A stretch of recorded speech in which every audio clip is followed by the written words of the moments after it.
এই ঋণ নিয়ে এত কথা কেন বলতেছি, যে আমরা ঋণ পরিশোধ করতেই চাই না। আমরা ঋণ নেওয়ার পরে ভাবি কি এটা মনে হয় আমার সম্পদ, আমি আর কেউ এটা কোনোভাবেই পরিশোধ করতে চাই না, অথচ আমাদের এই ঋণ পরিশোধ করা উচিত। আপনি মনে করতেছেন যে আপনি দেশের জন্য কাজ করবেন, দেশের মানুষের জন্য কাজ করবেন, আপনি জনগণের জন্য কাজ করবেন, আপনি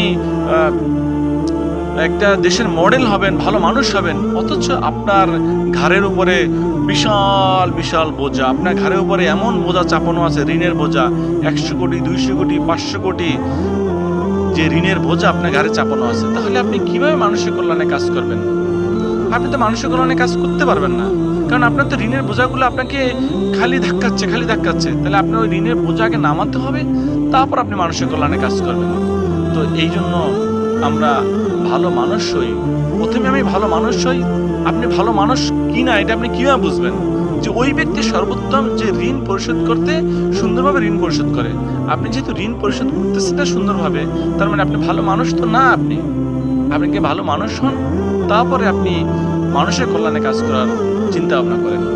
আসসালামু আলাইকুম।